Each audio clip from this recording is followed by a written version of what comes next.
spend some time looking over all the different question types that you might need to answer in the IELTS reading test.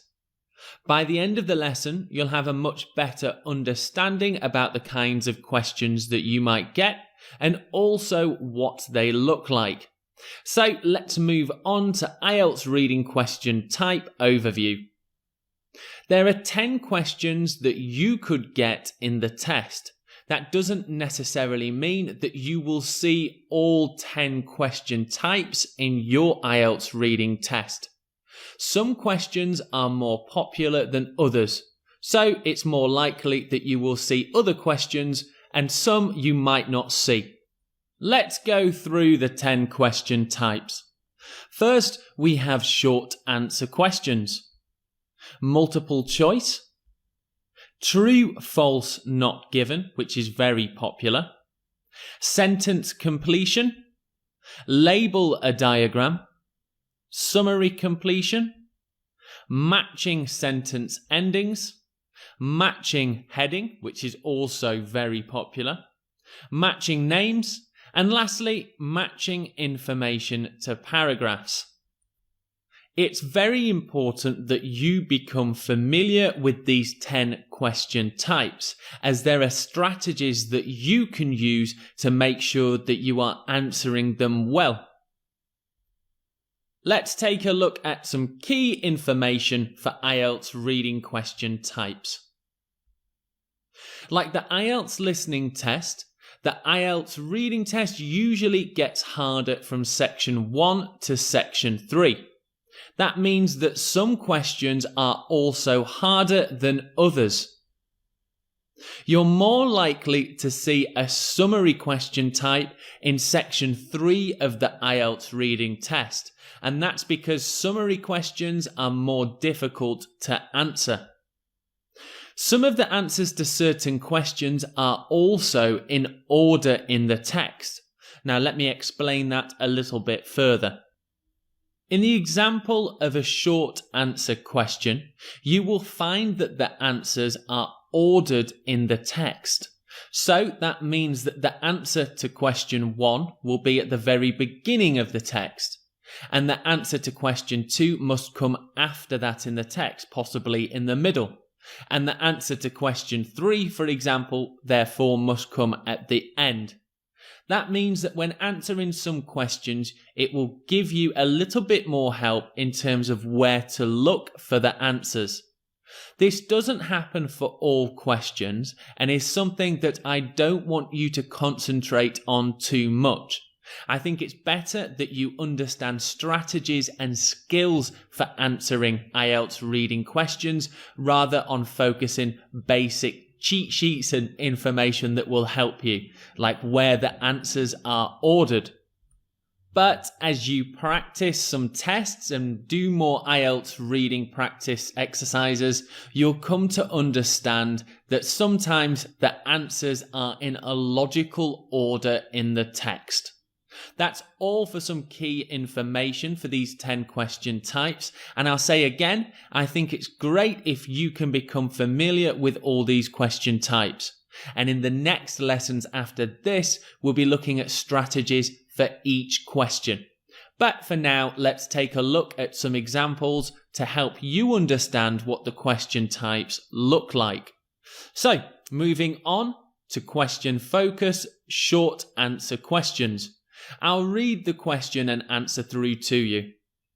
On the 17th of June 1964, the English football team played Scotland and won 3-0. And here's the question.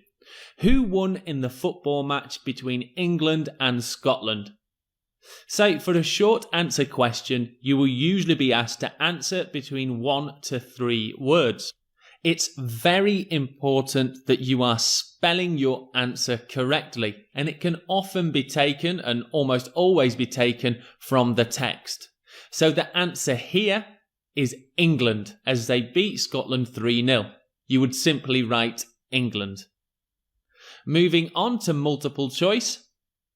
The local town hall had been knocked down to build a new housing estate. And here's what the question looks like. For what reason was the town hall demolished? and we have 4 options that we can answer for. For multiple choice questions, as well as many other question types, an understanding of synonyms and an advanced level of vocabulary will very much help you. In the text, we are told that the town hall was knocked down for a new housing estate.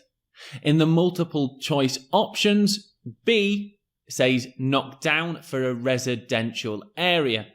Housing estate and residential area are both synonyms. You can therefore see how synonyms will help you massively in the IELTS reading test. Moving on to our next question type, true, false, not given. And again, this is a very popular question type in the IELTS reading test. Here's the text. Saltwater crocodiles are able to survive without food for over 3 weeks, although need water daily. And here's what a true, false, not given question type looks like. True, if the statement agrees with the text. False, if the statement does not agree with the text. And not given if there is no information about this in the text. So, statement 1. Saltwater crocodiles need water every day. And my answer is true, because the text says that they need water daily. Number 2, saltwater crocodiles only eat dolphins. Now this is false, as we know that they eat lots of different things, but the text does not tell us anything about dolphins. We can only answer with our knowledge from the text. As there's no mention of dolphins, and especially what saltwater crocodiles eat, my answer is not given. Number 3, saltwater crocodiles need food every 3 days. Obviously, this is false because the answer is every 3 weeks at least. So, moving on to the next question, sentence completion. London Bridge is one of the most famous landmarks in England. And here's what the question looks like. Many people in the United Kingdom believe London Bridge is one of the most landmarks. And the answer would be famous. It's very, very important that you copy the language from the text. Okay, moving on, we have label a diagram, and here is a picture of a guitar. Quite simply, we label like this. A would be string, B would be tuner. Now, again, the answers come from the text. Next up, we have summary completion. A European court has ruled that Lionel, the world's top earning, can trademark his own name. The Barcelona and Argentina striker fought a 7-year to be able to use his on sports goods. Here I've been given the option of 4 answers, which you may sometimes get. Sometimes you will have to get these answers from the text, and you won't be given the options here that I've shown you in blue.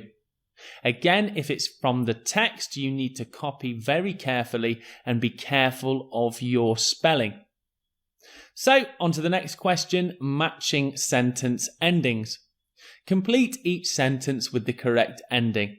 The UN, United Nations, intervention. A, played more rock concerts worldwide. B, helped stop the breakout of war. Or C, hosted a fashion show. So this is just an example of what a matching sentence ending might look like. And on to matching headings. Choose the correct headings for section A to F. This is a very popular question, and of course we'll be looking at strategies to answer it later in the course. You will need to use headings shown in the list of headings below and put them for different sections of the text. You'll need to read carefully each part of the text and obviously skim to find key information. So that brings us on to matching names. Match each statement with the correct researcher or researchers. And here you can see some statements with a list of researchers below.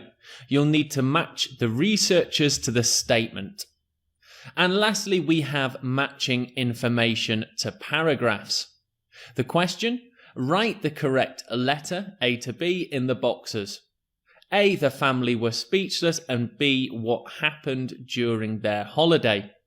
The statements give an overview of each of the paragraphs, and you'll need to match them correctly. You can pause the video and try and do this now if you like. So that brings us to the end of our question type overview for IELTS reading. Next up, we'll be looking at strategies to answer each of these questions.